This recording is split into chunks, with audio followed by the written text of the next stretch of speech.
Hey guys, tonight we're stepping barefoot into the humid, emerald world of the classic Maya lowlands, where the air is thick with the scent of earth, dew, and, if you're lucky, fresh cacao. You're not just any villager tonight. You're a Maya chocolate maker, and your day begins long before the sun even thinks about rising. The thatched roof above you is still cloaked in shadows, but already the jungle is alive. Frogs croak, birds trill, and somewhere, a howler monkey is auditioning for loudest alarm clock in Mesoamerica. You blink awake, stretch, and realize with a sigh that you probably won't survive this day without at least 3 cups of chocolate. Spoiler, neither did most Maya nobles. You roll out of your hammock, feet brushing the cool packed earth. The fire in the center of the house has burned down to glowing embers, and you nudge it back to life, sending up a little swirl of smoke that dances with the first light sneaking in through the woven walls. The smell is comforting, a mix of last night's tortillas and the promise of breakfast. You're not alone. Your family stirs around you, a chorus of sleepy grumbles, and the family dog, who's definitely not a morning person, flops back down with a groan. Outside, the world is waking up.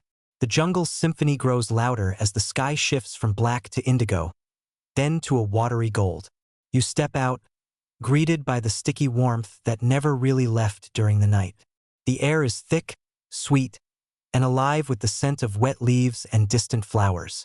You take a deep breath, filling your lungs with the promise of another day, one that, if you're lucky, will be filled with chocolate, laughter, and maybe only a few mosquito bites. You glance at your hands, already stained a faint brown from yesterday's work, and remember that historians still argue whether Maya chocolate was always bitter or if some ingenious ancestor figured out how to sweeten it with honey. Either way, you know your day will involve plenty of taste testing. You can't help but grin at the thought. After all, someone has to make sure the chocolate is good enough for the gods, the nobles, and, most importantly, yourself. You shuffle across the yard, careful not to step on the family's resident iguana, who's sunning himself on a warm stone.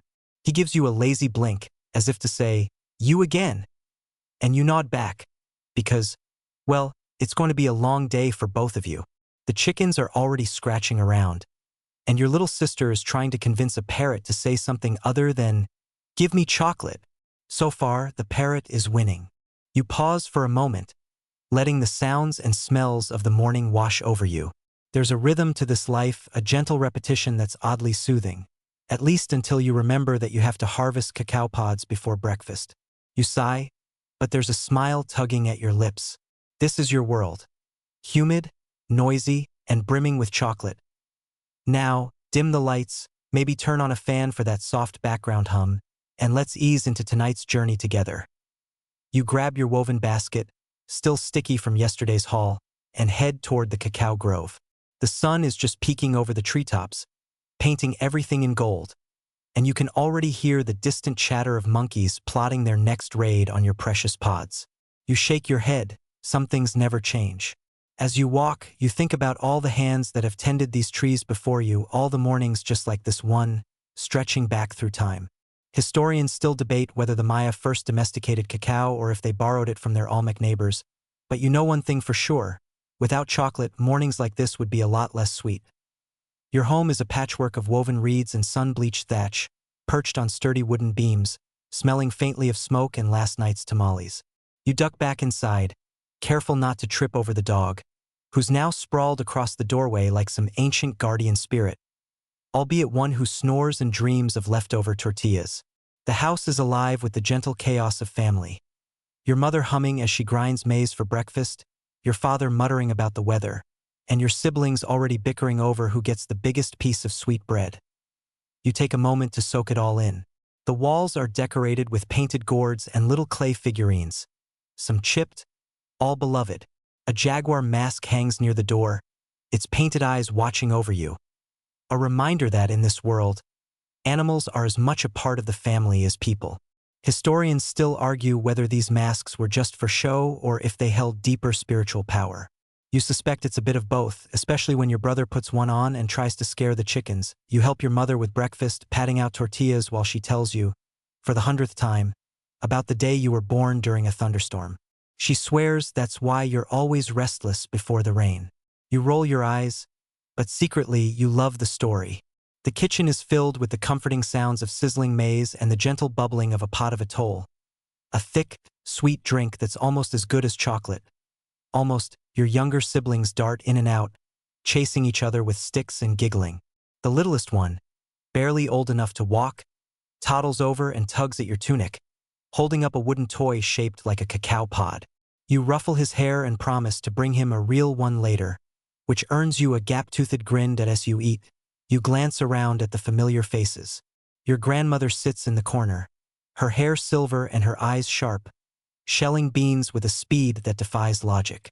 She catches your gaze and winks, then launches into a story about the time she outsmarted a jaguar by pretending to be a bush. You're pretty sure she's exaggerating, but who are you to argue? In Maya families, stories are as nourishing as food.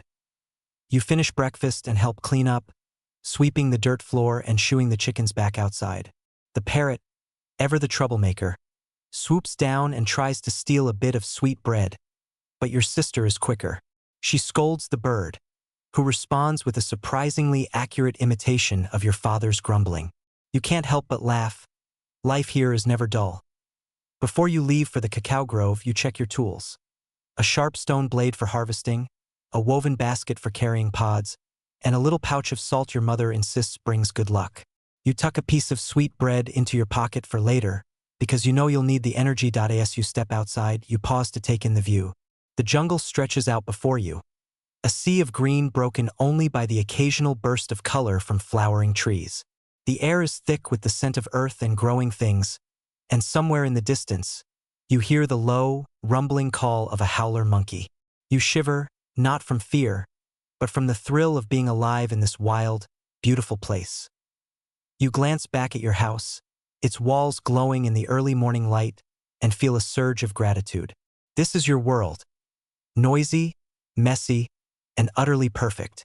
You wouldn't trade it for anything, not even a whole basket of the finest cacao beans. As you head toward the grove, you think about how every Maya home is a little universe, filled with its own rituals, jokes, and quirks.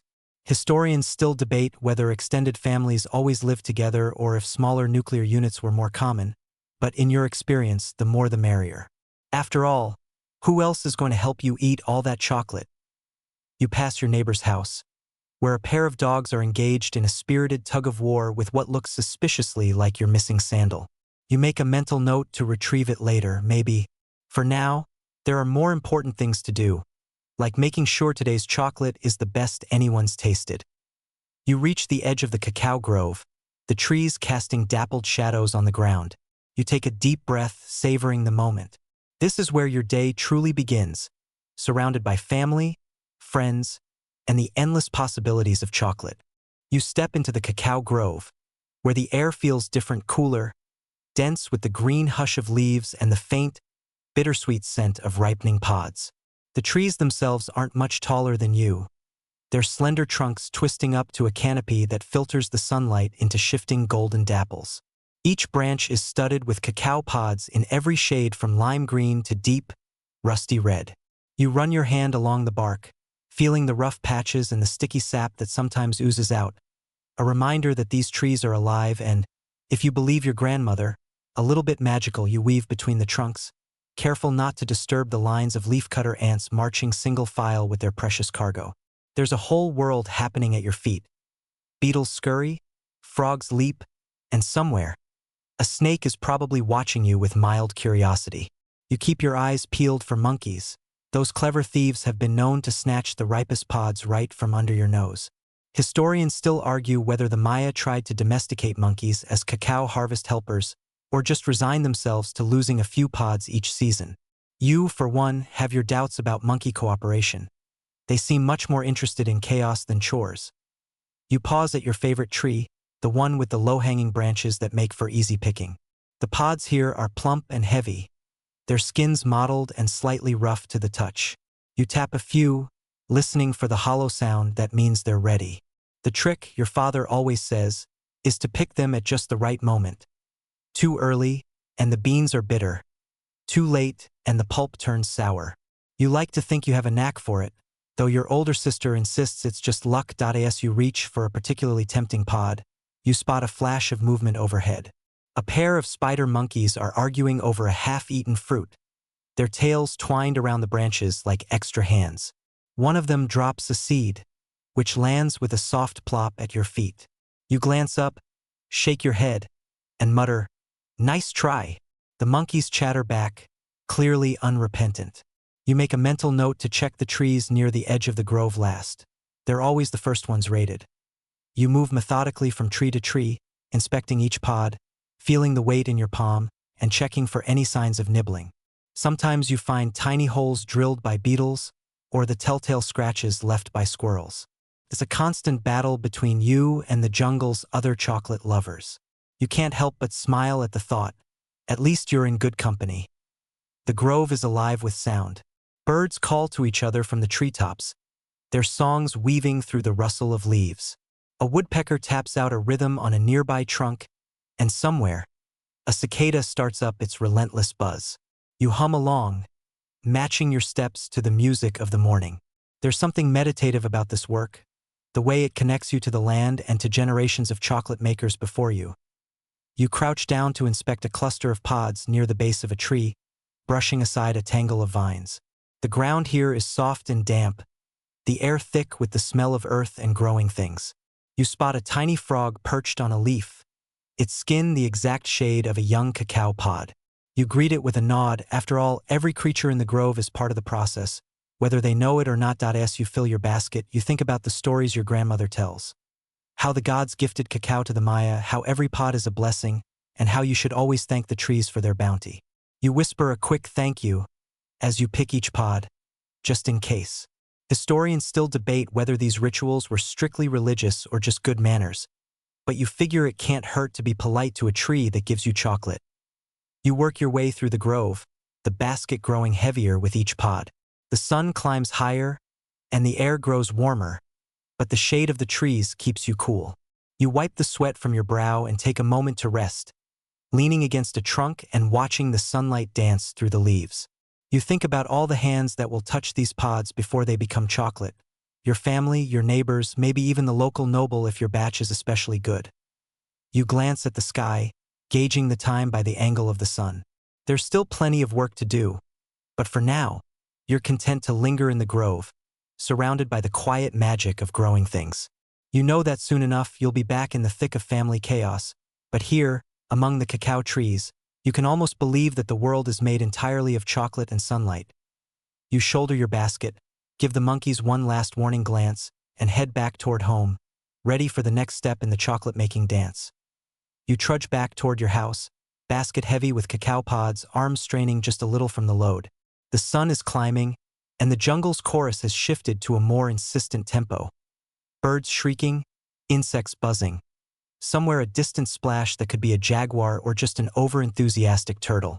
You keep a steady pace, dodging the low-hanging branches and the occasional spiderweb that seems to materialize right in front of your face. You swear the spiders are in on the joke. As you approach the clearing, you spot your older brother waiting, arms folded, a smirk on his face. "Slowpoke," he calls, but you notice his own basket is suspiciously light. You raise an eyebrow, and he shrugs, muttering something about quality over quantity. Historians still argue whether sibling rivalry fueled better cacao harvests or just more creative excuses. But in your family, it's definitely the latter. You both settle down on a flat stone near the house, ready to crack open the pods. This is a ritual as old as the trees themselves, and you take a moment to appreciate the way the sunlight glints off the mottled skins. Your brother grabs the first pod, whacks it against the stone, and splits it open with a satisfying crunch. The inside is a sticky, glistening mass of white pulp, each bean nestled like a secret treasure. The smell is sharp and fruity, with a hint of something deeper, chocolate, but not quite. You reach for your stone blade, its edge worn smooth from years of use. You slice open a pod, careful not to nick your fingers. The pulp clings to your hands, sweet and slippery, and you can't resist popping a bean into your mouth. The taste is nothing like the finished drink, tart, almost floral, with a hint of bitterness that makes you pucker. Your brother laughs at your face, but you know he'll sneak a taste when he thinks you're not looking. As you work, you chat about everything and nothing. The weather, the latest gossip, the time your cousin tried to make chocolate with avocado and nearly poisoned the parrot. You tease each other, swap stories, and occasionally break into song. The rhythm of cracking pods, scooping out beans, and piling up empty shells is oddly soothing. A dance you've done 100 times before. Your little sister wanders over, eyes wide with curiosity. She asks if she can help, and you hand her a small pod. She whacks it with all her might, missing the stone entirely and nearly toppling over. You steady her, show her the right way, and watch as she beams with pride at her first successful crack. Historians still debate whether children were officially part of the cacao-making process or just eager helpers, but you know that every hand, big or small, makes the work lighter. The pile of empty pods grows, their skins curling and drying in the sun. You toss a few to the chickens, who peck at them hopefully before deciding they prefer bugs. The family dog sniffs around, hoping for scraps, but quickly loses interest when he realizes there's nothing for him here. You pause to wipe your hands on your tunic, sticky with pulp and streaked with dirt. Your grandmother calls out from the house, reminding you to save the best beans for the festival coming up. You nod, knowing that the choicest pods will be set aside. They're beans destined for the most elaborate chocolate drinks, thick, frothy, and spiced with whatever rare ingredients you can barter for at the market. As you finish cracking the last pod, you look over your haul with satisfaction. The beans glisten in the sunlight, sticky and fragrant, ready for the next stage. You gather them up, careful not to drop any, and head inside, already thinking about the fermentation baskets waiting by the hearth. You cast one last glance at the empty pods, scattered like forgotten shells across the yard. You wonder if, someday, someone will dig them up and try to guess what your life was like, piecing together the story from the remnants of your daily work. Historians still argue whether these discarded shells were used for anything else. Animal feed, compost, or maybe just jungle decoration. You figure they're just another part of the endless cycle, feeding the earth that feeds you. Inside, the house is cool and dim, the air heavy with the promise of chocolate to come. You set your basket down, stretch your aching arms, and smile.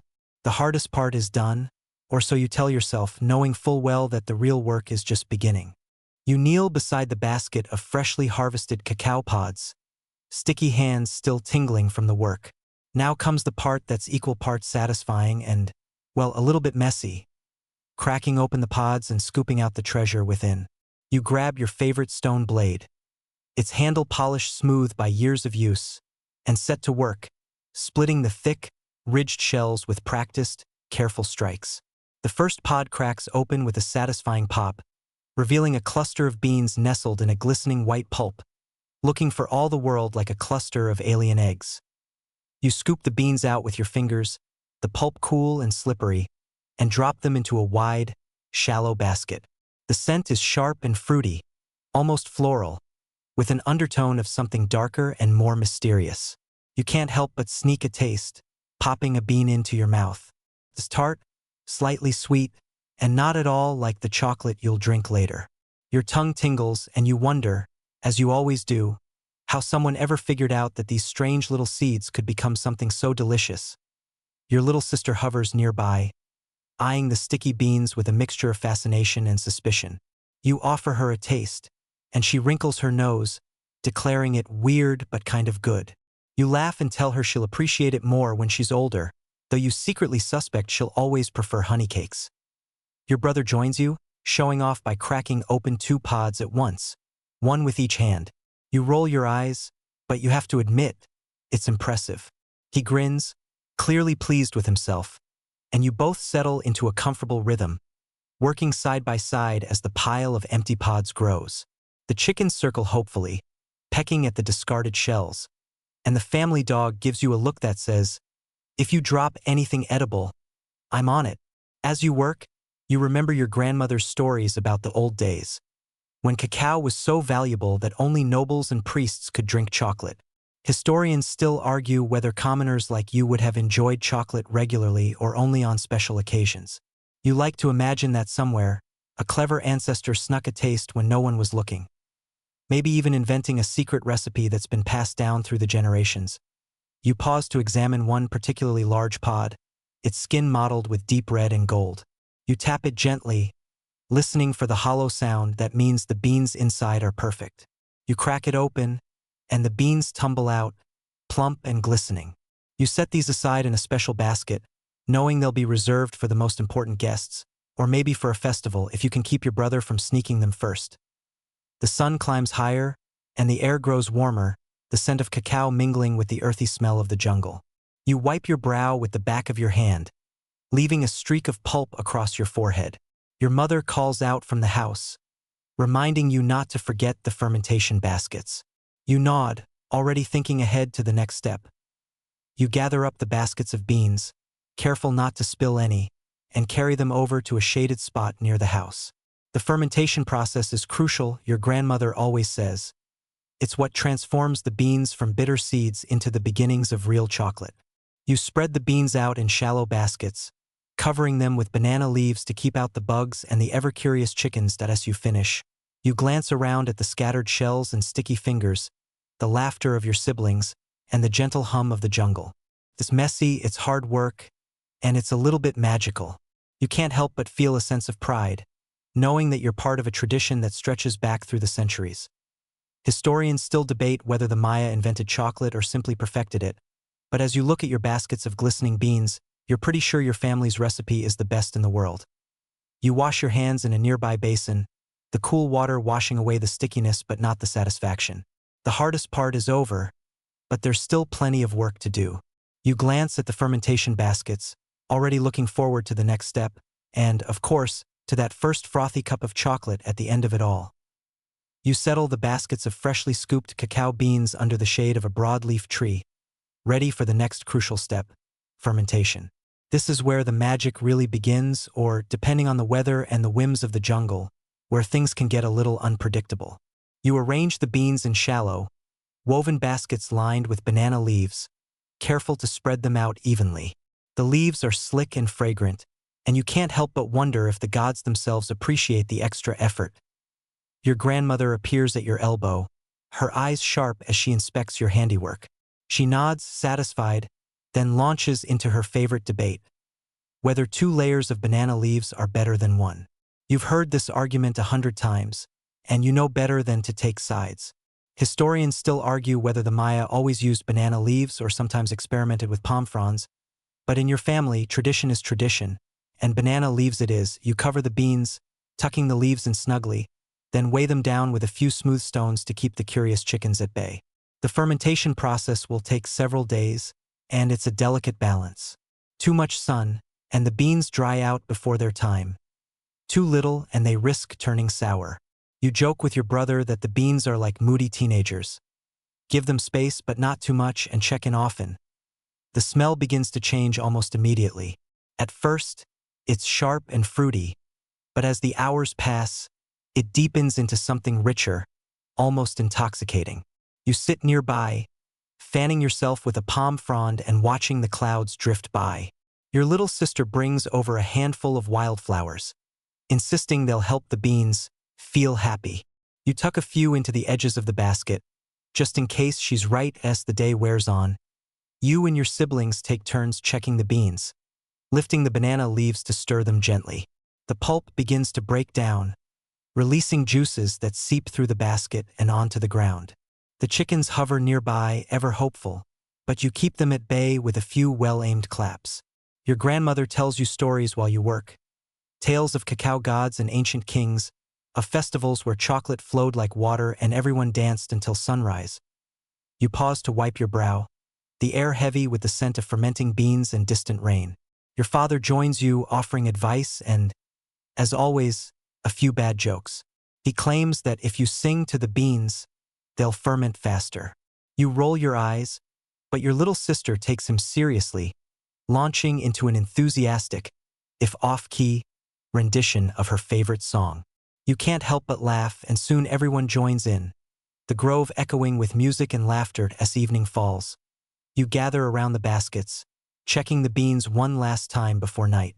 The air is cooler now, and the jungle hums with the sounds of crickets and frogs. You cover the baskets securely, tucking the banana leaves in tight, and head inside for dinner. The beans will rest overnight, slowly transforming under their leafy blankets. Historians still debate whether Maya families fermented their beans in the open or in special huts, but you're convinced the fresh air and family songs make all the difference. You fall asleep that night with the scent of cacao in your hair and the promise of chocolate dreams. The next morning, you wake early to check the beans, eager to see how they've changed. The smell is deeper, earthier, and the beans are starting to darken. You stir them gently, careful not to crush them, and add a few fresh banana leaves to keep everything moist. The process will take several more days, and you know patience is key. Too much haste, and the chocolate will be bitter. Too much delay, and it could spoil. You trust your instincts and your grandmother's sharp eyes to get it just right. As you work, you think about all the generations who have done this before you, each adding their own twist to the process. You wonder if, centuries from now, someone will argue about whether your family's method was the best. For now, you're content to be part of the tradition, tending your beans with care and a healthy dose of humor.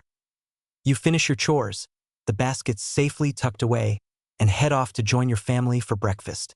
The day is just beginning, and the promise of chocolate lingers in the air.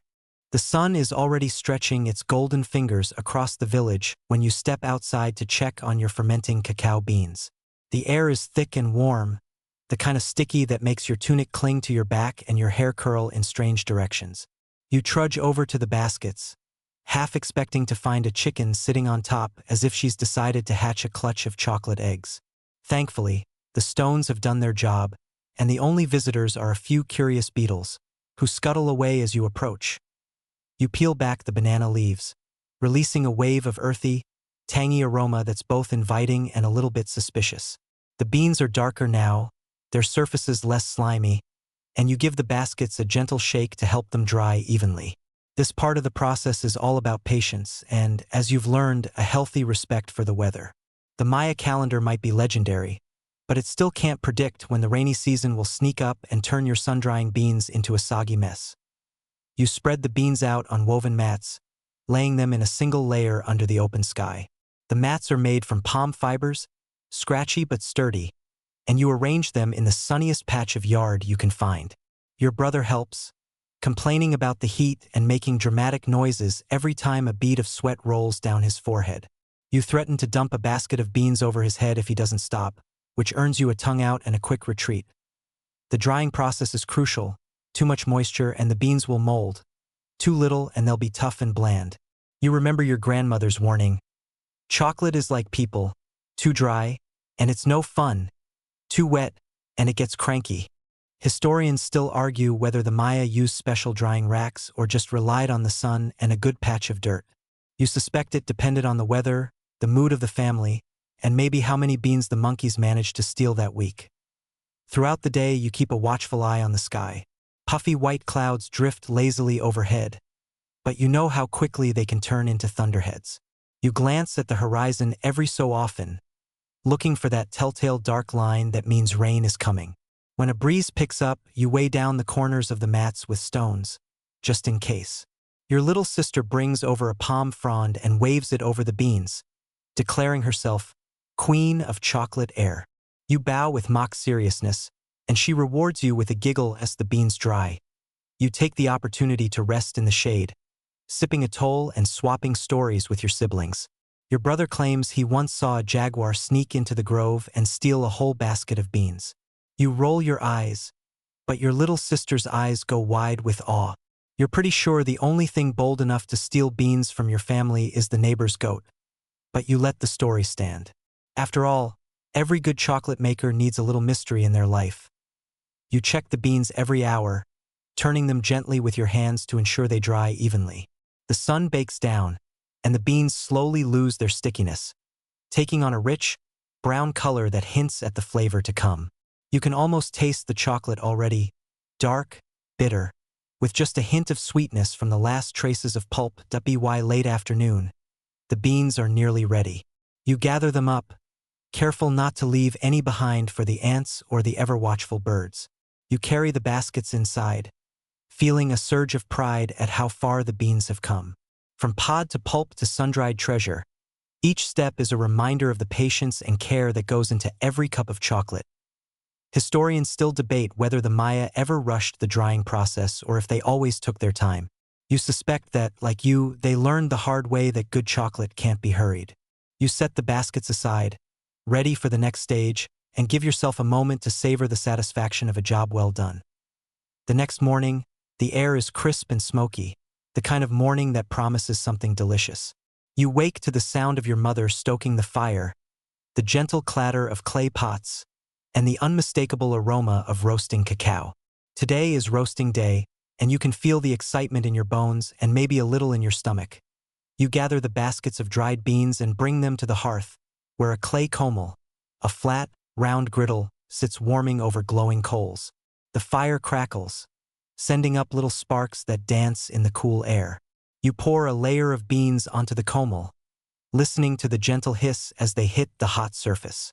The beans pop and crackle, their skins splitting and curling as the heat works its magic. Roasting is an art, your grandmother always says, and you take her words to heart. You use a wooden paddle to stir the beans, keeping them moving so they roast evenly. The smell is intoxicating, nutty, rich with hints of fruit and smoke. You close your eyes for a moment, breathing it in, and wonder if this is what the gods smelled when they invented chocolate. Your brother sidles up, trying to look helpful but mostly just hoping for a taste. You nudge him with your elbow, and he grins, grabbing another paddle to help. Together, you keep the beans moving, watching as they darken from a dusty brown to a glossy, almost black sheen. Historians still argue whether the Maya preferred their beans lightly roasted or nearly charred. But in your family, a deep, even roast is the goal. As the beans roast, the skins loosen, and you take turns scooping them off the comel and letting them cool in a wide basket. The beans crackle and pop as they cool, filling the air with a sound like tiny applause. Your little sister, never one to miss a chance for mischief, sneaks a hot bean and yelps when it burns her tongue. You hand her a cup of atoll and remind her, gently, that patience is a virtue, especially in chocolate making. Once the beans are cool enough to handle, you and your siblings set to work removing the papery skins. It's a fiddly job and the skins stick to your fingers, but you make a game of it. Whoever peels the most beans gets the first taste of chocolate later. Your brother, ever the show-off, claims he can peel 2 at a time, but you catch him sneaking extras into his pile. You call him out, and he laughs, tossing a handful of skins at you. You gather the roasted, peeled beans in a bowl, marveling at their deep, glossy color.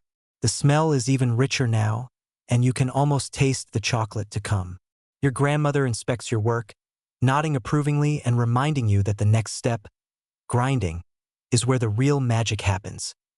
You set the bowl aside, wiping your hands on your tunic and grinning at your siblings. The fire crackles behind you, the air thick with the scent of roasted cacao and wood smoke. You feel a sense of accomplishment, knowing that each step brings you closer to that first, perfect cup of chocolate. Historians still debate whether Maya families roasted their beans over open fires or in special ovens, but you're convinced that nothing beats the taste of beans roasted over a smoky, crackling hearth. You gather your tools for grinding, ready for the next stage, and promise yourself that this batch will be the best. As you leave the hearth behind, you catch a glimpse of your little sister, cheeks smudged with chocolate, sneaking another roasted bean. You shake your head, smiling. Some traditions never change. You settle cross-legged on the cool clay floor, the bowl of roasted cacao beans in front of you, gleaming like tiny, edible jewels. Now comes the part that everyone dreads and secretly loves. Grinding. You reach for the metate, a heavy, flat stone with a gentle curve, worn smooth by generations of hands, and the mano, the stone roller that fits perfectly in your palms. The metate is cool to the touch, its surface etched with faint lines from years of chocolate making, and you can almost hear your ancestors whispering encouragement, or maybe just reminding you not to make a mess. You pour a small handful of beans onto the metate and start rolling the mano back and forth. The beans crunch and crackle, releasing their oils and transforming from hard nuggets into a coarse, fragrant paste. The smell is incredible, deep, earthy, with hints of smoke and fruit. Your arms ache almost immediately, but you keep going, settling into a rhythm that's almost meditative. Back and forth, the paste growing smoother and shinier with every pass. Your brother joins you, claiming he's the fastest grinder in the family. You challenge him to a race, and soon the two of you are locked in a friendly competition, each trying to outdo the other. Your little sister acts as judge, though she's clearly biased. She awards extra points for funny faces and dramatic groans. Historians still argue whether Maya families used communal grinding sessions as a way to bond or just as an excuse to gossip. But you know that laughter is as important to the process as muscle as you grind. You think about the stories your grandmother tells. How the gods themselves taught the Maya to make chocolate, how every family has its own secret technique, and how the best chocolate is always made with a little bit of love and maybe a pinch of salt. You pause to wipe your brow, arms trembling from the effort, and your grandmother swoops in to inspect your progress. She nods approvingly, then adds a handful of beans to the metate, showing you how to adjust the pressure for a finer grind. The paste grows smoother, glossier, and you can see the chocolate beginning to take shape. You scrape it into a bowl, marveling at the transformation. The smell fills the room, rich and intoxicating, and you can't resist sneaking a taste. It's still bitter, but there's a depth of flavor that hints at the sweetness to come. Your brother, never one to miss a chance for theatrics, pretends to faint from exhaustion. You roll your eyes and hand him a cup of water, reminding him that the nobles expect their chocolate frothy, not lumpy. He grins, splashing a little water on his face for dramatic effect. Your little sister giggles, and you can't help but join in. You take turns grinding, each person adding their own touch to the paste. Your mother sprinkles in a pinch of salt, your father suggests a dash of chili, and your grandmother insists on a drop of honey. The paste thickens, darkens, and takes on a glossy sheen that promises a drink fit for a king, or at least a very lucky family. Historians still debate whether the Maya always added spices to their chocolate or if plain cacao was the norm. You like to experiment, trying new combinations and arguing about which is best. Today, you settle on a blend of chili, honey, and a hint of vanilla, the flavors mingling in the air as you work. Finally, the paste is ready. You scrape it into a bowl, licking your fingers and savoring the bittersweet taste. Your arms ache, your back is sore, but you feel a deep sense of satisfaction. This is what chocolate is all about: hard work, laughter, and the promise of something delicious at the end. You glance around at your family, each person covered in smudges of chocolate and sweat, and you can't help but smile. Historians may argue about the details, but you know that the heart of Maya chocolate making is right here, in the laughter, the effort, and the shared joy of creation. With the chocolate paste ready, it's time to fetch the most important ingredient for the drink: water. Not just any water, mind you, but the cool, mineral-rich water from the sacred cenote on the edge of the village. You grab a clay jug, its surface etched with swirling patterns, and set out along the winding path that leads through the jungle. The morning sun dapples the trail, and the air hums with the calls of birds and the distant croak of frogs. The cenote is a place of both beauty and mystery, a deep, natural well surrounded by tangled vines, mossy stones, and the occasional curious lizard. You pause at the edge, peering into the clear blue depths. The water is so pure you can see the smooth stones at the bottom, and if you squint, maybe even the shadowy outline of a turtle gliding by. Your grandmother always says the cenote is home to ancient spirits, and you should never take more water than you need. Historians still argue whether cenotes were used only for rituals, or if they were also the village's everyday water source. You suspect it's a bit of both. After all, everyone needs water, but not everyone wants to risk angering the spirits. You lower the jug carefully, watching it fill with the cool, sweet water. The air here is cooler, almost chilly, and you shiver as a breeze rustles the leaves overhead. You take a moment to listen, really listen, to the sounds around you. The drip of water, the rustle of branches, the distant call of a toucan. It's peaceful, almost magical, and you can see why the cenote is considered sacred. You remember the stories your father tells about the cenote. How it's bottomless, how it connects to the underworld, how a crocodile once tried to steal his sandals while he was drawing water. You glance around, just in case, but the only thing lurking nearby is a dragonfly, hovering lazily over the surface. You fill the jug to the brim, careful not to spill a drop, and whisper a quick thank you to the spirits. Just in case they're listening. On the way back, you take a shortcut through the grove, the jug heavy in your arms. The path is narrow, lined with wildflowers and the occasional patch of prickly plants that seem determined to snag your ankles. You hop over a fallen log, startling a pair of iguanas sunning themselves. They scurry off, tails whipping behind them, and you can't help but laugh. The jungle is full of surprises, and you never know what you'll find around the next bend. You arrive home, triumphant, and set the jug down with a satisfied thud. Your siblings cheer, mostly because they know it's almost time for chocolate. You pour a little water into a cup and take a sip.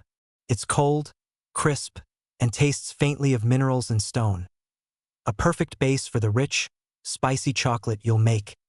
Your grandmother inspects the water, nodding approvingly. She dips her finger in and traces a quick symbol on the jug, a little blessing to keep the spirits happy. You grin, knowing that every step of this process is steeped in tradition, superstition, and just a hint of mischief. Historians still debate whether Maya chocolate was always made with cenote water or if any clean source would do, but you're convinced the cenote gives it a special flavor, one that can't be found anywhere else. With the water ready, you gather your family around the hearth, the anticipation building. The chocolate paste waits in its bowl, the spices lined up like little soldiers, and the jug of cenote water gleaming in the morning light. You can almost taste the drink already, rich, frothy, and just a little bit magical. You squat beside the hearth, the bowl of chocolate paste at your side, and survey your collection of spices and additions. This is the moment where chocolate transforms from a simple drink into a masterpiece. Or, if you get too creative, a memorable disaster. Your family gathers around, each person offering opinions and unsolicited advice about what should go in the mix today. You start with chili. A few dried, wrinkled pods, their color deep red, are ground into a fine powder.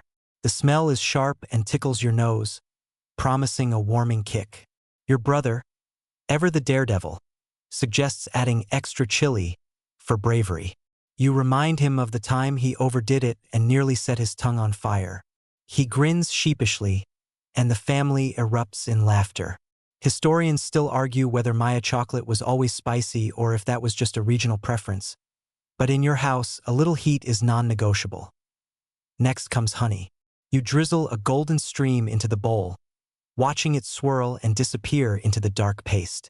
The bees that made this honey live in hollow logs near the edge of the village, and your mother claims they're the smartest insects in the jungle.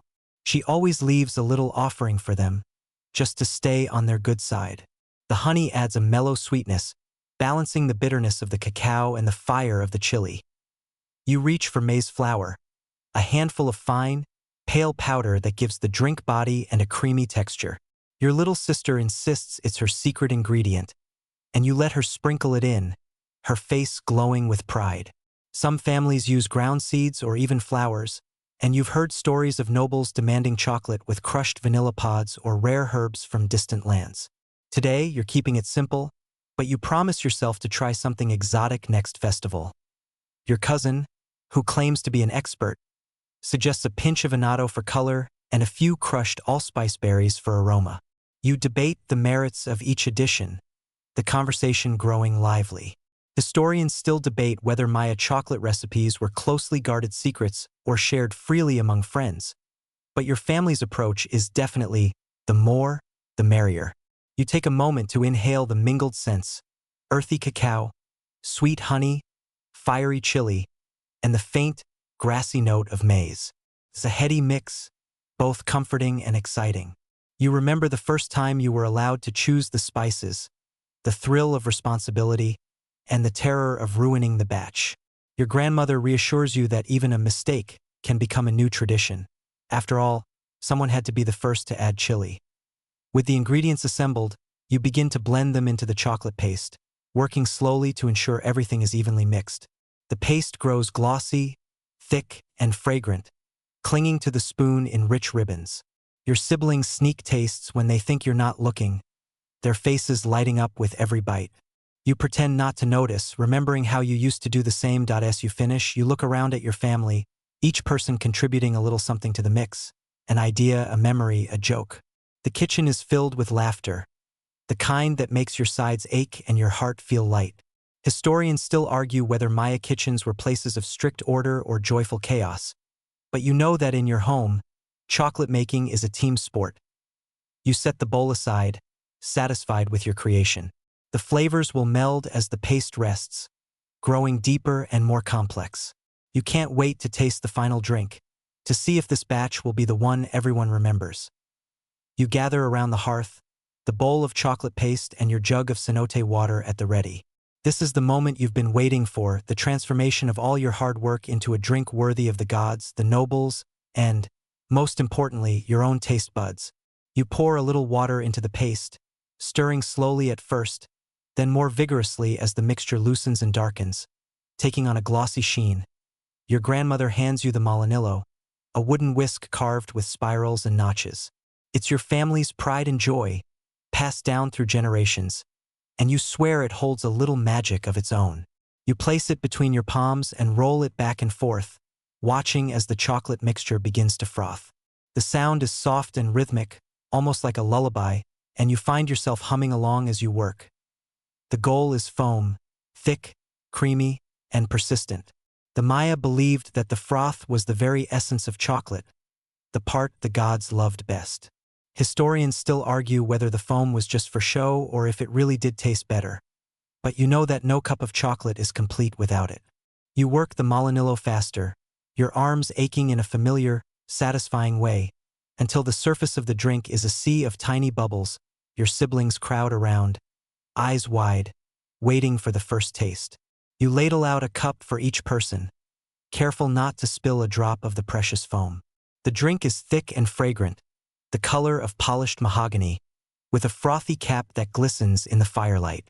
You hand the first cup to your grandmother, who sniffs it appreciatively before taking a slow, deliberate sip. She nods, her eyes twinkling, and you know you've done it right. Everyone else dives in, slurping and sighing with delight. The flavors hit all at once: bitter chocolate, sweet honey, fiery chili, and the earthy undertone of maize. The foam tickles your upper lip, and you can't help but grin.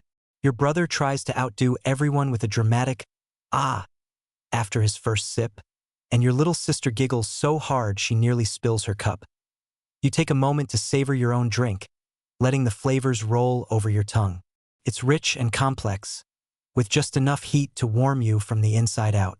You think about all the hands that helped make it, the ones that picked the pods, ground the beans, chose the spices, and whisked the foam. Historians still debate whether Maya chocolate was always a communal affair or sometimes reserved for the elite. But in your house, it's always a family celebration. As you sip, you remember the first time you tried to make chocolate on your own. You added too much chili and not enough honey, and the result was memorable, to say the least. Your family teased you for weeks, but they drank every drop. No chocolate wasted, your grandmother said, even the spicy ones. You smile at the memory, grateful for the patience and laughter that fill your home. With the first round finished, you refill the cups and settle in around the hearth. The fire crackles, casting dancing shadows on the walls, and the air is thick with the scent of chocolate and wood smoke. Your mother tells a story about the time a noble visited the village and declared your family's chocolate the best he'd ever tasted. Your father insists it was his secret blend of spices that won the day, and the debate quickly devolves into good-natured teasing. You lean back, cup in hand, feeling the warmth spread through your body. The jungle outside hums with life, but inside, everything is still and peaceful. You close your eyes for a moment, letting the flavors linger, and think about how lucky you are to be part of this tradition. Historians may never agree on the details, but you know that the heart of Maya chocolate lies in moments like this, shared, savored, and always just a little bit magical. With the kitchen still buzzing from the chocolate feast, you wipe your hands and gather up the extra bowls of frothy drink. It's time for your second job of the day, delivering chocolate to the local noble. You pour the richest, most aromatic batch into a painted gourd vessel, careful not to lose any of the precious foam. The vessel is decorated with swirling glyphs and jaguar motifs, a not-so-subtle reminder of who's in charge around here and who gets the first taste of everything. You set out across the village, the morning sun now high and bright, casting sharp shadows on the packed earth paths. The houses you pass are alive with activity. Women grinding maize, children chasing dogs, and elders sharing stories under the shade of ceiba trees. You nod greetings, the chocolate vessel cradled like a newborn, and try not to trip over the occasional chicken that darts across your path. Historians still argue whether Maya nobles demanded chocolate as tribute or simply had the best connections, but you know that when the noble's messenger arrives, you don't keep him waiting. The noble's house sits at the village center, larger than most, its walls painted with scenes of battles, feasts, and, of course, chocolate. You step inside, the cool darkness a welcome relief from the sun. The air smells of copal incense and crushed flowers. You're greeted by the steward, who eyes your vessel with professional suspicion, as if he's prepared to reject any chocolate that isn't absolutely perfect. You offer your most charming smile and hold out the gourd. He takes it, lifts the lid, and inhales deeply. You watch his face for any sign of disappointment, but he merely nods and gestures for you to wait. You stand awkwardly by the door, trying not to fidget or stare at the elaborate murals. A pair of parrots squabble in a gilded cage, their feathers as bright as the noble's jewelry. You wonder if they get chocolate too, but decide they're probably more interested in stealing fruit. After a few moments, the noble himself appears, resplendent in embroidered robes and jade jewelry.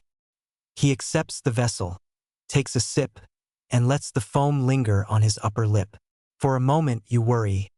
Did you add enough cinnamon? Too much chili?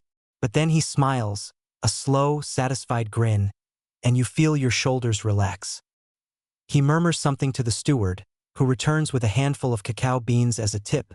Payment and praise all in one. Historians still debate whether Maya chocolate makers were respected artisans or simply household servants. You like to think you're a little of both. Skilled enough to earn a smile from the noble, humble enough to know that tomorrow, you'll be back at the matate, grinding beans with your family. That as you leave the noble's house, you pass a group of visiting traders, their arms full of woven baskets and bundles of feathers. They eye your empty vessel with envy, and one asks if you have any chocolate to spare. You shake your head, but promise to bring an extra cup next time. After all, good chocolate is meant to be shared. You make your way home, the sun now blazing overhead, and think about how every cup of chocolate connects you to your village, your ancestors, and even the highest lords. Historians may argue about the details, but you know that, for a brief moment, your chocolate was the most important thing in the world. With the noble's chocolate delivered and the gourd vessel safely tucked under your arm, you head toward the heart of the village, the bustling marketplace. The air is thick with scents, roasting maize, fresh flowers, and, of course, the earthy, bittersweet aroma of cacao. The market is a riot of color and sound, woven mats spread across the ground displaying everything from jade beads to chayote squash. Traders from neighboring villages call out greetings, their voices blending with the laughter of children and the squawks of parrots perched overhead. You make your way through the crowd, weaving between stalls and sidestepping a goat that seems intent on nibbling someone's sandal. Your basket of surplus cacao beans is heavy, and you feel a quiet pride as you set up your spot beside a woman selling woven fans. She nods in approval, eyeing your beans with the practiced gaze of someone who knows a good harvest when she sees one. Trading in the marketplace is as much about conversation as it is about commerce.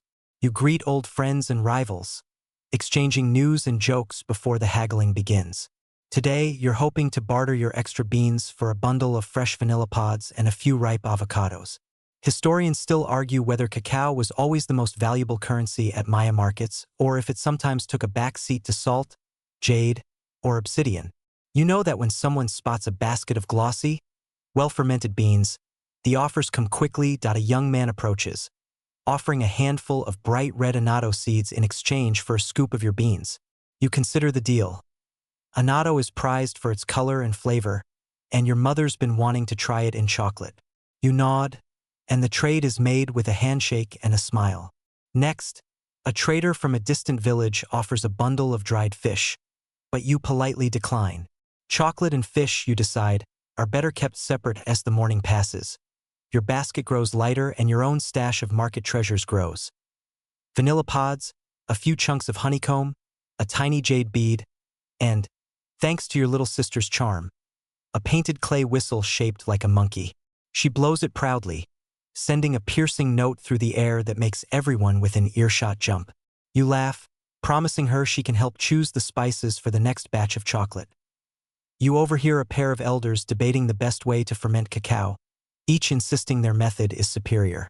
One claims the secret is in the type of basket, the other swears by the timing of the full moon. Historians still debate whether Maya markets were centers of innovation or simply places to swap goods, but you know that every trip brings new ideas, new flavors, and the occasional bit of friendly rivalry. Before you leave, you trade a handful of beans for a woven pouch of ground allspice. It's scent warm and spicy. You tuck it into your tunic, already imagining the next chocolate drink you'll make.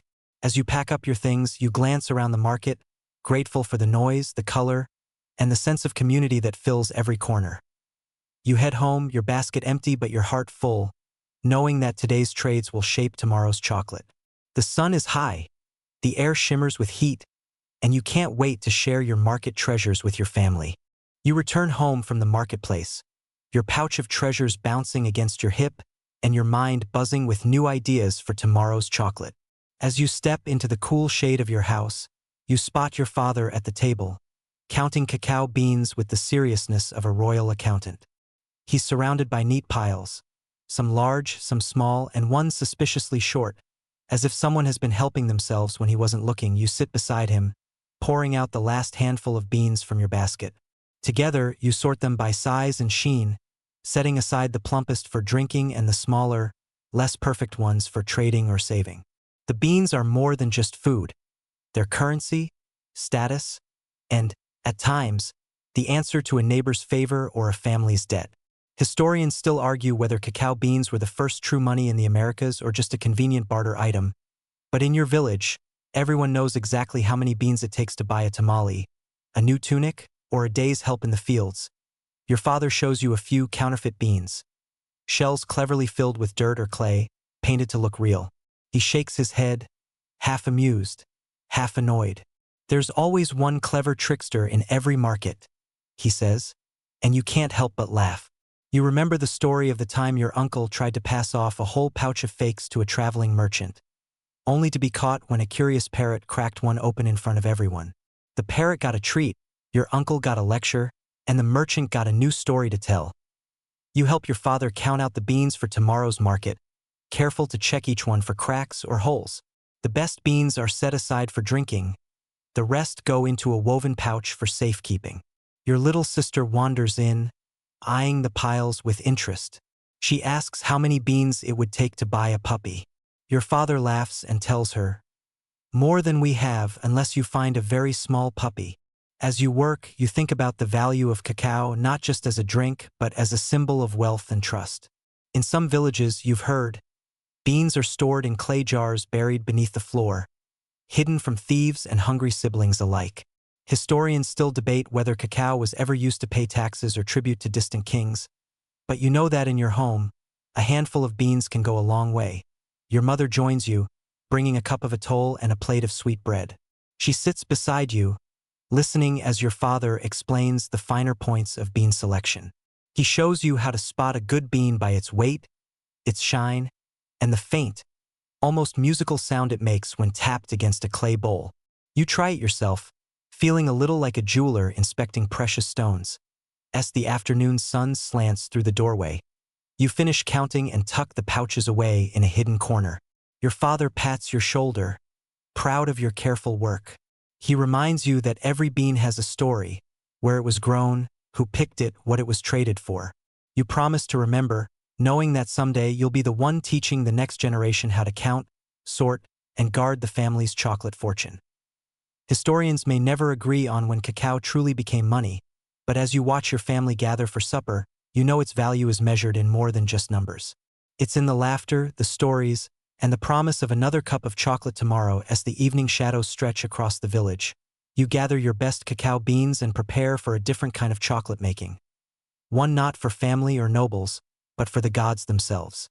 Tonight, there's a small ceremony at the household altar, a blend of gratitude and gentle superstition that's as much a part of life as grinding beans or telling stories. You kneel before the altar, a simple stone slab adorned with flowers, feathers, and a few well-loved figurines. The air is thick with the scent of burning copal, the smoke curling in lazy spirals toward the thatched ceiling. Your grandmother hums a quiet tune, her hands steady as she arranges offerings.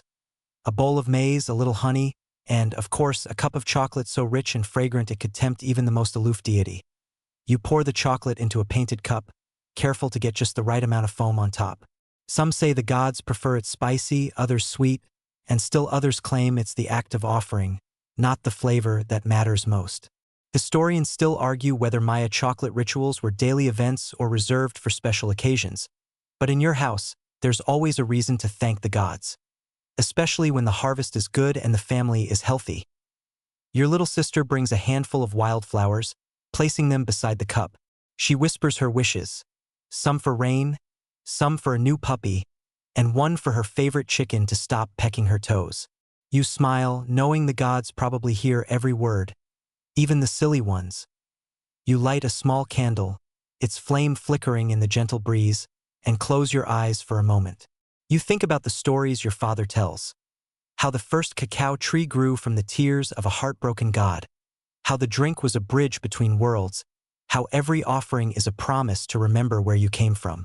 You whisper your own thanks, hoping the gods are listening, or at least in a forgiving mood if you forgot to add enough honey. Your grandmother leads the family in a short prayer, her voice soft and steady. The words are old, passed down through generations, and you feel their weight settle over you like a warm blanket. You think about all the people who have knelt at this altar, all the cups of chocolate offered with hope and gratitude that as the ceremony ends, you leave the cup on the altar, the chocolate cooling in the evening air. Your mother says the gods will drink it in their own way, taking the essence and leaving the rest for the earth. Sometimes you sneak a sip in the morning just to see if it tastes different. Historians still debate whether the gods ever really drank the offerings, but you're convinced there's a little less foam every time. You gather up the flowers and feathers, tidying the altar before heading outside. The stars are bright overhead, and the village is quiet except for the distant call of a night bird. You feel a gentle peace settle over you, the kind that comes from knowing you've done your part, however small, to keep the balance between earth, sky, and chocolate as you walk back to your house. You think about how every cup of chocolate connects you, not just to your family and your village, but to the mysteries of the world itself. The gods may be distant, but tonight, with the scent of cacao lingering on your hands, they feel just a little bit closer. The next morning, the village is alive with anticipation. A festival day, when chocolate flows freely and everyone, from the smallest child to the oldest elder, finds a reason to celebrate. You wake to the sound of laughter and music drifting in from the plaza, the air already thick with the scents of roasting maize and blooming flowers. Your family is bustling with excitement, each person preparing something special for the feast. You help your mother carry bowls of chocolate to the communal fire at the center of the village.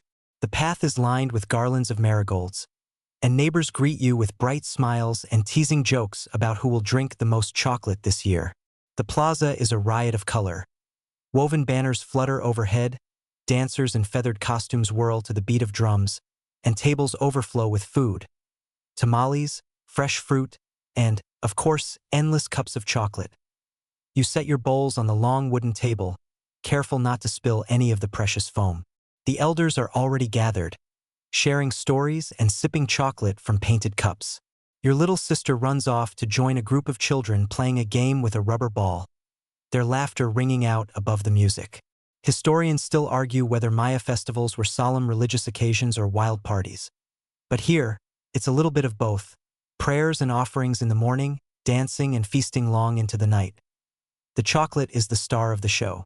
Each family brings their own recipe, some thick and spicy, others sweet and frothy, each with a secret ingredient or two. You try a cup from your neighbor's batch, savoring the hint of vanilla and the subtle heat of chili. Your own family's chocolate is richer, with a swirl of honey and a sprinkle of ground allspice. The flavors mingle on your tongue, and you find yourself going back for seconds and thirds, if you're honest. As the day unfolds, the plaza fills with music and laughter. Dancers leap and spin, their feet pounding out rhythms that echo the beat of your heart. Your father joins a group of musicians, playing a wooden flute that soars above the drums. Your grandmother claps along, her eyes shining with pride. You and your siblings join the dancing, spinning and laughing until you're dizzy and breathless to the height of the celebration. The village priest leads a procession to the cenote, carrying offerings of flowers, fruit, and, naturally, a bowl of chocolate. The crowd follows, singing and clapping, the air alive with joy. At the water's edge, prayers are offered, and the chocolate is poured into the cenote as a gift to the gods. You watch the foam swirl on the surface, carried away by the current, and feel a shiver of awe at the beauty of it all. Historians still debate whether these festivals were more about pleasing the gods or bringing the community together. You know that, for you, it's both. A chance to honor the past, celebrate the present, and dream about the future. All with a cup of chocolate in hand as dusk falls. The fires are lit, and the dancing begins anew. You sit with your family, sipping the last of the chocolate and watching the stars appear overhead. The air is thick with the scent of cacao, wood smoke, and marigolds. You lean back, content and a little sleepy, grateful for the simple magic of a day spent in celebration. The morning after the festival, the village is quieter, but the air still hums with contentment and the faint aroma of yesterday's chocolate. You wake to the sound of your grandmother's voice, calling you to help with another important, and often overlooked, role of chocolate, medicine. In Maya tradition, chocolate isn't just a treat or an offering. It's also a remedy, believed to heal body and spirit. You join your grandmother in the cool shade of the house, where she's already gathered her tools. A small stone mortar, bundles of dried herbs, and a bowl of leftover chocolate paste from the feast. She explains that today, you'll be making a special chocolate remedy for your uncle, who's been complaining of a sore stomach ever since he tried to win the festival's tamale eating contest. You can't help but grin. He never learns. Your grandmother crushes a handful of mint leaves and a pinch of dried bark, mixing them into the chocolate paste. She adds a splash of honey and a few drops of lime juice, stirring until the mixture is smooth and fragrant. You watch closely, memorizing each step. Historians still argue whether Maya healers were more like doctors or magicians, but you know your grandmother is a little of both. She ladles the mixture into a cup and hands it to your uncle, who sips it with a dramatic sigh. After a few minutes, he declares himself cured, though you suspect the real healing comes from the attention and the laughter that follows. Your grandmother winks at you, proud of her secret recipe as the day goes on. Neighbors stop by with their own ailments. A headache here, a cough there, a child with a scraped knee. For each, your grandmother has a chocolate remedy, sometimes thick and spicy, sometimes sweet and soothing. You help measure, stir, and serve, feeling a quiet pride as people leave with smiles and thanks. You remember the stories your grandmother tells about the old days, when chocolate was used to treat everything from fevers to heartbreak. She claims that the right blend of cacao, herbs, and honey can cure almost anything. If not the body, then at least the spirit. You're not sure if it's true, but you like to believe it. Historians still debate whether Maya chocolate medicine was based on science, superstition, or a little of both. By midday, the kitchen is filled with the scent of herbs and chocolate, the air buzzing with stories and laughter. Your little sister pretends to be a healer, offering cups of chocolate water to her dolls and stuffed animals. You play along, grateful for the gentle rhythm of the day as the sun sets. Your grandmother thanks you for your help and promises to teach you more of her secrets. You feel a sense of connection not just to her, but to all the healers and chocolate makers who came before you. You realize that, in its own quiet way, chocolate is more than a drink or a medicine. It's a way of caring, a way of bringing people together, and a way of passing down wisdom from one generation to the next. You fall asleep that night with the taste of chocolate on your tongue and the comfort of knowing you've helped heal more than just a few sore stomachs. As the days roll on, you notice a subtle shift in the air, something softer, sweeter, and just a little bit nerve-wracking. Love is in the air, or at least the awkward, hopeful attempts at it that come with growing up in a Maya village. And as every chocolate maker knows, nothing says, "I like you," quite like a carefully crafted cup of chocolate. You find yourself sneaking glances at someone special, a neighbor's daughter who always seems to laugh at your worst jokes and who, rumor has it, makes the best honey cakes in the village.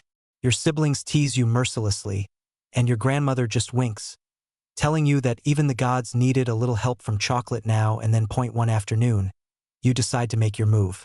You gather the finest cacao beans you can find, selecting each one with care. You roast them gently over a low fire, grinding them into a silky paste on your family's matate. This time, you add a little extra honey, a pinch of cinnamon, and, on your grandmother's suggestion, a few drops of vanilla. Historians still argue whether Maya courtship rituals always involve chocolate, or if it was just the clever ones who used it as a secret weapon. You're hoping to join the ranks of the clever. With your best clay cup polished to a shine, you pour in the chocolate, whisking it until the foam stands tall and proud. Your hands shake a little as you carry the cup across the village, dodging curious siblings and nosy neighbors. When you finally reach her house, you take a deep breath, steady your nerves, and offer her the cup with your best attempt at a charming smile. She accepts, eyes twinkling, and takes a slow sip. For a moment, you hold your breath, waiting for her verdict. Then she smiles, a real, wide smile that makes your heart race, and declares it the best chocolate she's ever tasted. You try to play it cool, but your cheeks burn hotter than the roasting fire. You sit together beneath a flowering tree, sharing the cup and talking about everything and nothing. She tells you about her dreams of seeing the great cities beyond the jungle, and you share your secret wish to invent a new chocolate recipe that will be remembered for generations. The conversation flows as easily as the chocolate, and you realize that sometimes the simplest gifts are the most meaningful. Your friends pass by, pretending not to watch but failing miserably. You hear them whispering and giggling, but you don't mind. For once, you're too busy enjoying the moment to care about their teasing. As the sun sets, you walk her home, promising to bring her a new chocolate blend for the next festival. She laughs and tells you she'll be waiting. You return home, heart light and spirits high, already planning your next creation. Historians still debate whether chocolate was truly the food of love for the Maya, or just a convenient excuse for shy admirers to make their feelings known. You're happy to let them argue. For you, chocolate is more than just a drink. It's a way to connect, to share, and, sometimes, to win a smile from someone who makes your world a little sweeter. You fall asleep that night replaying the day's events, the taste of chocolate and the memory of her smile lingering long after the stars appear. The next morning, you're woken by the sound of giggles and tiny feet pattering across the clay floor. The littlest children of the household, your siblings, cousins, and a few neighbor kids who seem to appear whenever chocolate is mentioned, have gathered in the kitchen, eyes wide and hopeful. Today, it's your turn to teach them the art of making chocolate, or at least the part that involves stirring, sneaking tastes, and making a glorious mess. You kneel beside the hearth, inviting the children to sit in a semicircle. You show them the bowl of chocolate paste, the jug of cenote water, and the family's prized malinillo. Their eyes grow even wider when you explain that, today, they get to help make the drink from start to finish.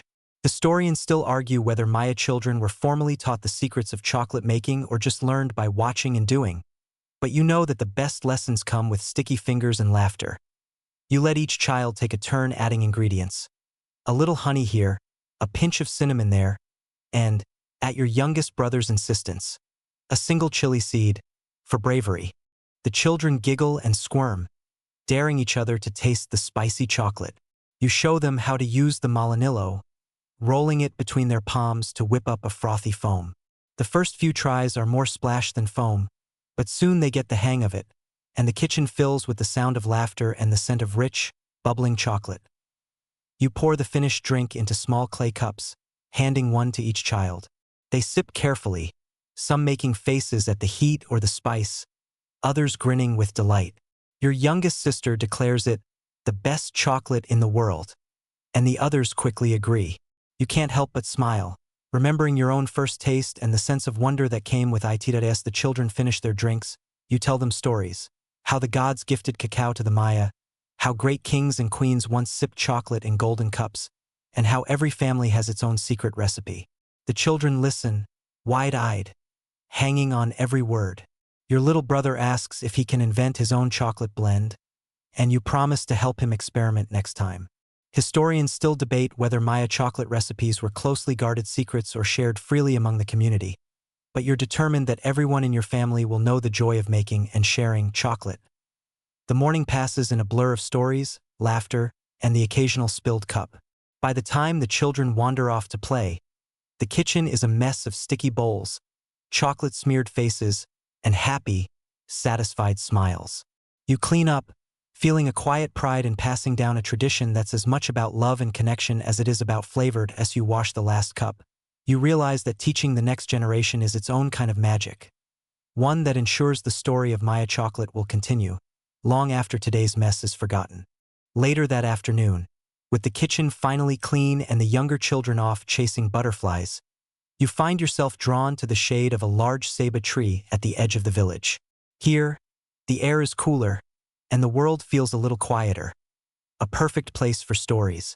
You settle onto a smooth stone, knees hugged to your chest, as your grandmother joins you, her hands busy weaving a new basket but her eyes sparkling with mischief. She begins, as she always does, with the oldest tales, the myths and legends that swirl around cacao like mist. Did you know, she whispers, that the first cacao tree grew from the tears of a lonely god, missing his beloved in the underworld? You listen, captivated, as she describes how the gods quarreled over who would care for the precious tree, and how the cleverest among them tricked a jaguar into guarding it with promises of endless chocolate. You laugh, picturing a jaguar with a chocolate mustache, and your grandmother grins, pleased to see you caught up in the magic. She tells you how the Maya believe cacao is a bridge between worlds, a gift from the gods, meant to be shared in both joy and sorrow. Some say that every time you drink chocolate, you send a message to the ancestors, letting them know you remember and honor them. Historians still debate whether these stories were literal beliefs or simply poetic ways to explain the world, but you know that the truth is somewhere in between. Your grandmother's favorite story is about the hero twins, who tricked the lords of the underworld by offering them a cup of chocolate so spicy it made them sneeze for a week. That's why, she says, we always add a little chili, to remind the spirits not to get too comfortable. You promise to keep the tradition alive, even if your brother complains about the heat. As the afternoon drifts by, other family members join you, each adding their own twist to the tales. Your uncle claims he once saw a cacao tree that could walk, and your little sister insists she's met the spirit of the cenote, who only appears to those who share their chocolate. The stories grow wilder with each telling, laughter echoing through the trees. You realize, listening to the myths and legends, that chocolate is more than just a drink or a crop. It's a thread that weaves together the past and the present, the real and the imagined. Historians may never agree on which stories are true, but you know that every myth holds a kernel of wisdom, and every cup of chocolate is a chance to keep the old magic alive as the sun begins to set. You thank your grandmother for her stories, promising to pass them on to the next generation. You walk home, the taste of chocolate and the echo of legends lingering in your mind, grateful for the richness of a world where history and myth blend as smoothly as honey into cacao. A few days later, you wake to the sound of distant drums and the excited chatter of your neighbors. Today, you're visiting a neighboring village, a rare treat and a chance to see how other families make their chocolate. You pack a basket with your family's best beans, a pouch of honey, and a handful of allspice, eager to show off your own blend and maybe pick up a few new tricks. The walk through the jungle is long but lively. You travel with a small group, your brother, your cousin, and a couple of friends, each carrying something to trade or share. The path winds beneath towering trees, sunlight flickering through the leaves, and the air is alive with the calls of birds and the distant croak of frogs. You joke and sing as you walk, the anticipation building with every step. When you arrive, the village is already bustling. The air is thick with the scent of roasting cacao and wood smoke, and the central plaza is filled with families preparing for a communal meal. You're greeted warmly, your basket admired, and your honey quickly claimed by a group of curious children. The villagers invite you to join their preparations, and you eagerly accept, rolling up your sleeves and diving into the work. You notice right away that their chocolate is different. They use a heavier roast, grinding the beans with roasted maize and sometimes adding a pinch of salt. The result is a drink that's smoky, rich, and just a little bit savory. A surprising twist that makes you rethink your own recipe. Historians still argue whether Maya villages competed over who had the best chocolate or if they freely shared their secrets. But here, it's all about collaboration and friendly rivalry. You trade stories and techniques with your hosts, learning how they ferment their beans in woven baskets lined with a different kind of leaf, and how they sometimes flavor their chocolate with wild vanilla or dried orange peel. Your cousin tries to impress everyone by juggling cacao pods, but drops one with a thud, sending beans rolling in every direction. The children squeal with laughter, and you can't help but join in as the afternoon wears on. You sit with your new friends beneath a shady tree, sharing cups of chocolate and swapping tales of festivals, harvests, and the occasional monkey thief. You realize that, despite the differences in recipes and rituals, the heart of chocolate making is the same everywhere. Family, tradition, and a little bit of friendly mischief. Before you leave, you exchange gifts. A pouch of your family's allspice for a bundle of their wild vanilla, a promise to visit again soon. The walk home is quieter, everyone lost in thought, already dreaming up new blends and flavors to try. Historians still debate whether these exchanges led to the spread of new chocolate traditions or simply reinforced old ones. You know that every visit, every shared cup, adds another thread to the tapestry of Maya chocolate. As you arrive home, tired but happy, you tuck your new treasures away, eager to see how they'll change your next batch. You fall asleep that night with the taste of smoky chocolate on your tongue and the warmth of new friendships in your heart. The rainy season arrives with little warning. One day the sky is a brilliant blue, the next it's a rolling wall of gray, and the air is thick with the promise of storms. You wake to the sound of rain drumming on the thatched roof, the steady rhythm broken only by the occasional rumble of thunder. The jungle comes alive in the wet.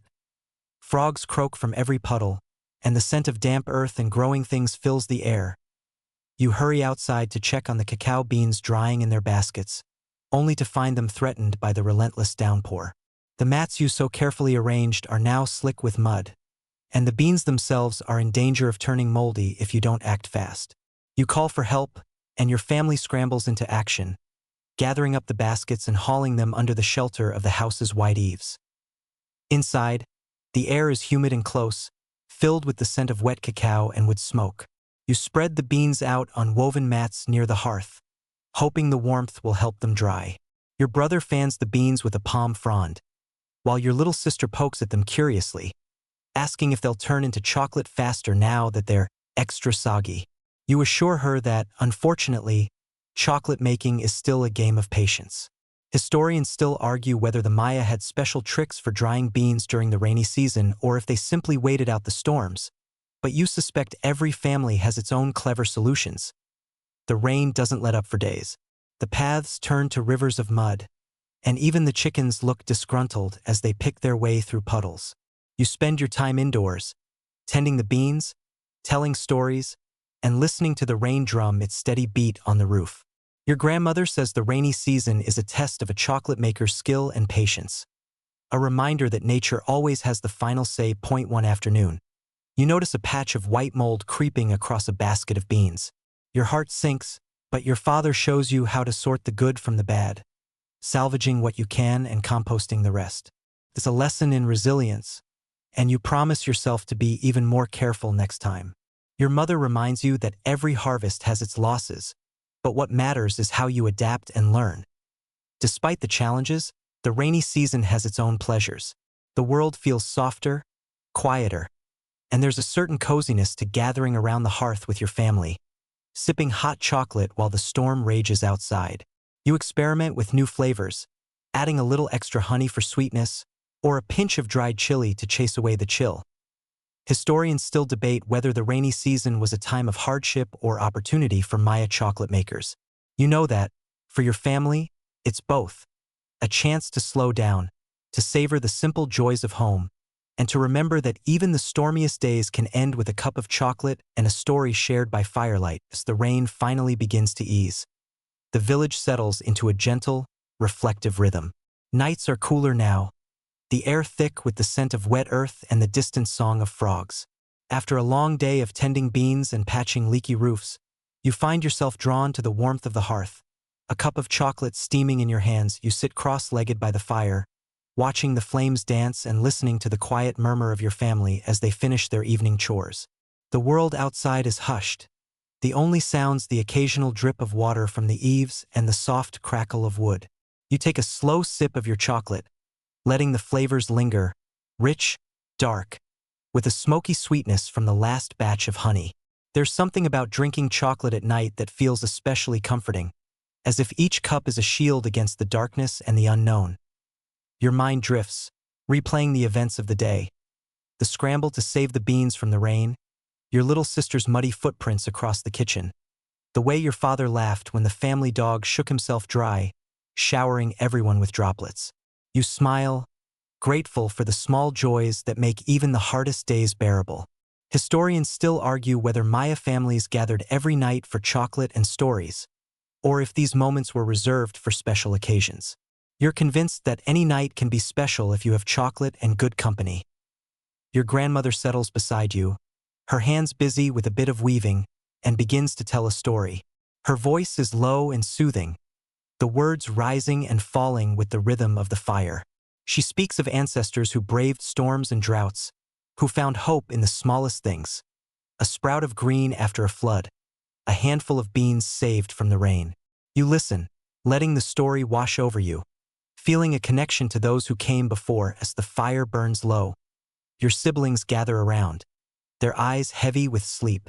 You pass the chocolate cup from hand to hand, each person taking a sip and sharing a memory from the day. Your brother boasts about rescuing the beans, your little sister insists she saw a rainbow in the puddles, and your mother reminds everyone to be grateful for the roof over their heads. You look around at your family, the flickering firelight painting their faces in gold and shadow, and feel a deep sense of peace.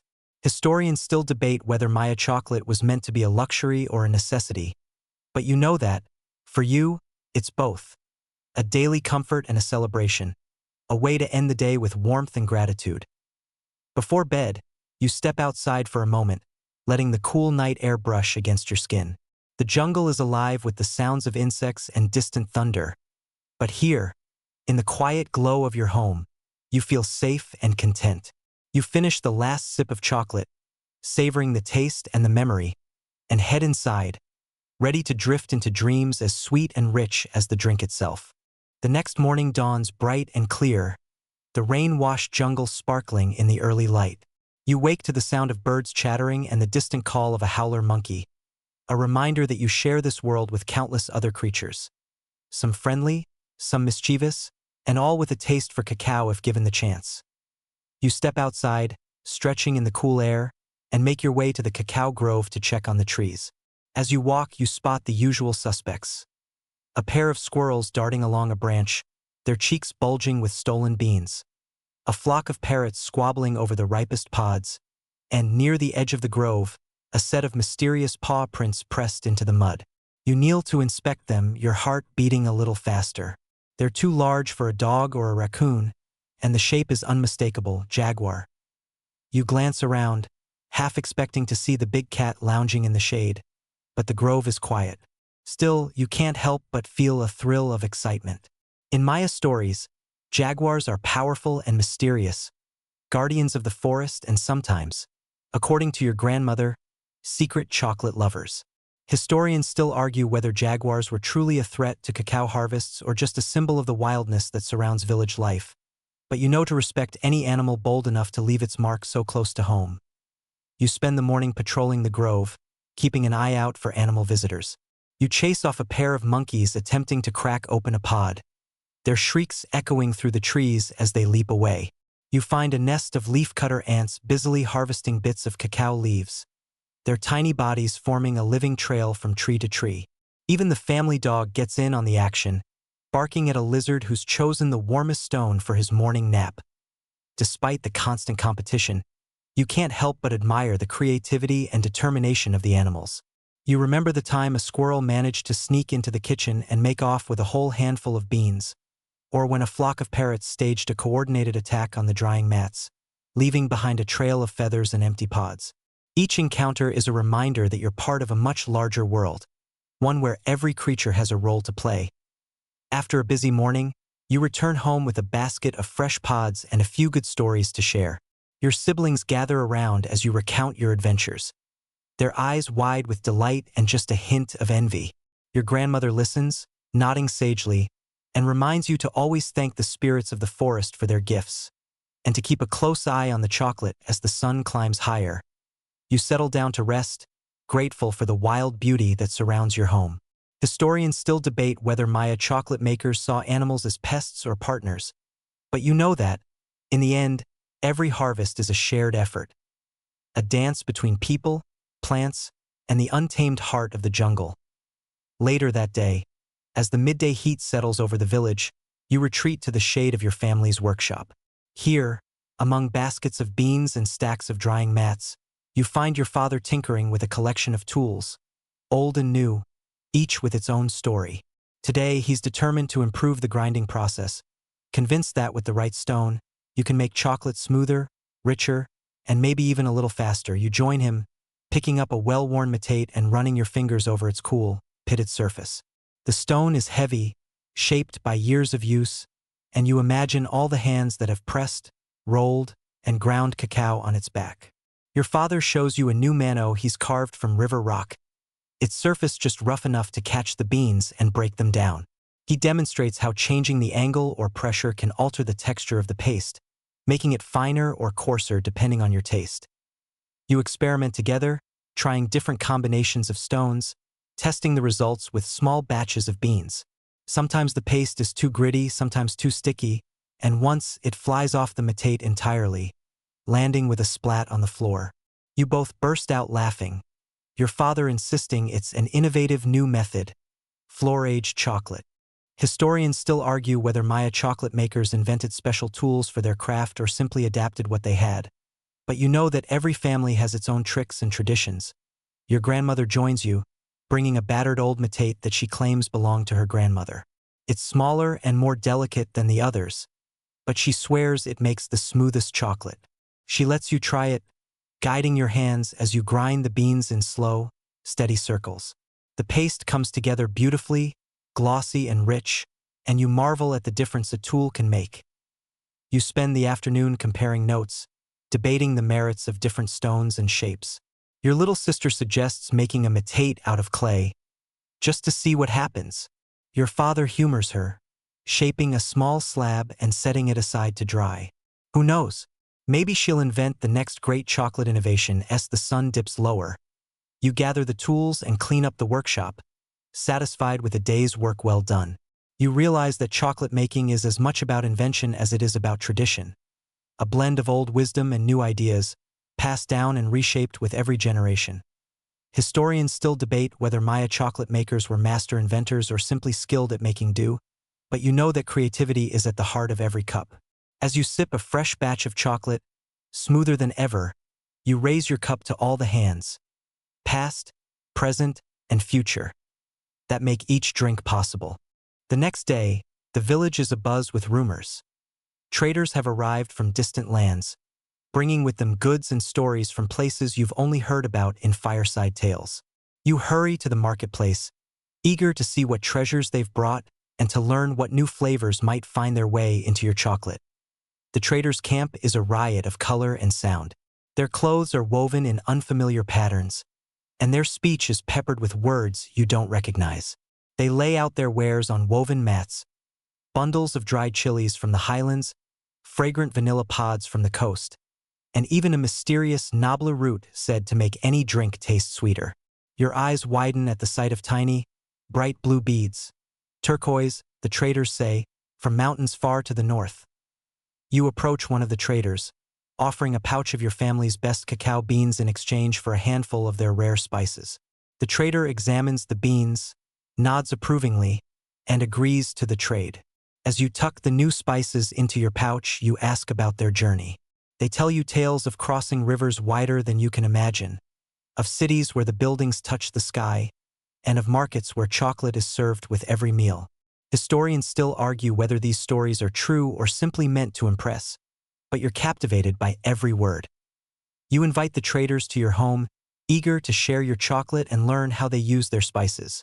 Together, you roast and grind a fresh batch of beans, adding a pinch of the new chili and a sliver of the mysterious root. The aroma is unlike anything you've smelled before. Smoky, sweet, and just a little bit wild. You pour the drink into clay cups, watching as the traders take their first cautious sips. Their faces light up, and soon everyone is laughing and swapping recipes. The traders teach you how to make a chocolate drink with a frothy cap as tall as your thumb, and you show them how to use honey to balance the heat of the chili. Your little sister, never shy, tries to convince the traders to part with one of their turquoise beads in exchange for a song. To everyone's delight, they agree, and she belts out a tune that has the whole house in stitches as the day turns to evening. You realize that these exchanges are about more than just goods. They're about ideas, friendships, and the endless possibilities that come from sharing what you love. Historians still debate whether Maya chocolate makers guarded their recipes or eagerly sought out new flavors, but you know that every new ingredient is a chance to create something extraordinary. You fall asleep that night with dreams of distant lands and new blends swirling in your mind, grateful for the traders who brought a taste of the wider world to your humble kitchen. Inspired by the traders' visit and the treasures they left behind, you wake early, mind buzzing with possibilities. Today, you decide, is for experimentation, a day to push the boundaries of tradition and see just how far chocolate can go. You gather your new spices, the mysterious root, and a few familiar favorites, determined to create a blend that will surprise even your grandmother. You set up your workspace in the kitchen, spreading out bowls of roasted cacao, honey, dried chili, vanilla, and the turquoise bead your little sister earned with her song, which she insists brings good luck. Your siblings gather around, eager to taste whatever concoction you dream up. Historians still argue whether Maya chocolate was ever truly new, or if every recipe was just a twist on something old. You're about to find out. You start with the basics, grinding the cacao beans on the metate until they form a glossy, fragrant paste. The familiar rhythm soothes your nerves as you add a splash of cenote water, watching the mixture loosen and shine. Then you get bold. A pinch of the new chili, a shaving of the sweet root, a swirl of honey, and a few drops of vanilla. For good measure, you toss in a dash of allspice and a sprinkle of ground maize, just as your grandmother taught you. The aroma is intoxicating, richer and more complex than anything you've made before. You whisk the mixture with the malinillo, working up a thick, creamy foam. Your siblings watch with wide eyes, debating whether this batch will be a triumph or a disaster. You ladle the drink into small clay cups, passing them around for the first cautious sips. The flavors hit all at once: sweet, spicy, smoky, and just a little bit floral. Your brother's eyes widen in surprise, and your little sister lets out a delighted squeal. Even your grandmother, who's seen every chocolate experiment under the sun, raises her eyebrows and takes a second sip. "Not bad," she says with a sly smile. "For a wild idea." You spend the rest of the morning tweaking the recipe, adjusting the balance of spices, and jotting down notes for next time. Some batches are too fiery, others too sweet, but each one brings you closer to the perfect blend. Your family offers suggestions, encouragement, and the occasional grimace when a flavor doesn't quite work. Historians still debate whether Maya chocolate makers welcomed change or clung to tradition, but you're convinced that a little risk is the secret ingredient in every great recipe. By midday, you have a winner. A chocolate drink that's bold, balanced, and completely new. You pour a cup for your grandmother, who declares it worthy of the gods and demands you teach her the recipe before you forget. Your siblings cheer, already dreaming up new combinations for the next round of experiments. You realize, as you clean up the kitchen, that the true joy of chocolate making isn't just in the drinking. It's in the creativity, the laughter, and the thrill of discovery. Historians may never agree on what makes the perfect chocolate, but in your house, it's the one that brings everyone together, eager for the next taste. The sun is low in the sky, casting long golden beams across your village as you gather the family for one last important task of the day: passing down your chocolate wisdom. The air is warm and sweet, thick with the scent of roasted cacao and a hint of vanilla from your morning experiments. You settle onto a woven mat in the yard, little ones clustered around you, older siblings lounging nearby, and even your grandmother sitting close, her eyes twinkling with pride. You begin by showing the youngest how to select the best cacao pods: firm, brightly colored, and heavy in the hand. You let them feel the difference, explaining how the sound of a pod when tapped can tell you if it's ripe. The children giggle, tapping pods against their knees and listening intently. Your brother demonstrates how to crack the pods open, scooping out the sticky beans and letting them taste the tart, fruity pulp. Some make faces, others ask for more. As you walk them through each step, fermenting the beans, drying them in the sun, roasting over the fire, and grinding on the metate, you share the little tricks you've learned. How to keep the chickens away from drying mats, how to spot a bean that's gone bad, and how to use the Malinillo to make the frothiest chocolate. Historians still argue whether Maya chocolate knowledge was passed down formally or just absorbed through daily life, but you know that storytelling, laughter, and hands-on practice are the best teachers. Your grandmother chimes in with her own stories, of the first time she made chocolate for a festival, of a batch that turned out too spicy for even the bravest uncle, of the time a jaguar cub wandered into the grove and had to be coaxed away with a bowl of sweet chocolate. The children listen, wide-eyed, soaking up every word and every lesson. You encourage the older ones to experiment, just as you did. You hand over a pouch of the new spices from the traders and challenge them to invent their own blend. They huddle together, debating and joking, the spirit of friendly rivalry alive, and well as dusk falls, you gather everyone for a final tasting. Each child presents their chocolate, some thick and spicy, others sweet and mild, each one unique. You taste them all, offering praise and gentle suggestions, and watch as pride and excitement light up their faces. Historians may never know exactly how Maya chocolate traditions survived for centuries, but you see it happening here, in the laughter, the shared work, and the joy of discovery. You realize that every cup of chocolate you've made, every story you've told, is now part of the next generation's memory. A living thread that connects past, present, and future as the stars begin to appear. You sit back, content, knowing that the art of chocolate making is safe in the hands of those who will carry it forward. One cup at a time, as night settles over the village, the air cools and the jungle hums with the sounds of crickets and distant frogs. You gather your family on the porch, each person cradling a cup of chocolate, your final batch of the day. The sky is a deep indigo, scattered with stars, and the moon hangs low, casting a silver glow over the thatched roofs and leafy trees. You sip your chocolate slowly, savoring the warmth that spreads through your chest and the gentle sweetness that lingers on your tongue. Around you, the quiet chatter of your loved ones drifts in the night air, your brother recounting the day's adventures, your little sister humming a tune as she swings her legs, your grandmother softly reminding everyone to thank the gods for another good harvest. You take a moment to reflect on everything that's happened. The early mornings in the cacao grove, the laughter and chaos of the kitchen, the bustling market, the festival's wild joy, the challenge of the rainy season, and the quiet, magical nights like this one. Each memory is tied to the taste of chocolate. A drink that's more than just a treat, but a thread that weaves your family, your village, and your ancestors together. As you finish your cup, you set it down and lean back, letting the peace of the evening wash over you. The world feels gentle and safe, the worries of the day softened by the darkness and the comfort of home. Historians still debate whether the Maya drank chocolate to honor the gods, to celebrate, or simply to enjoy a moment of rest.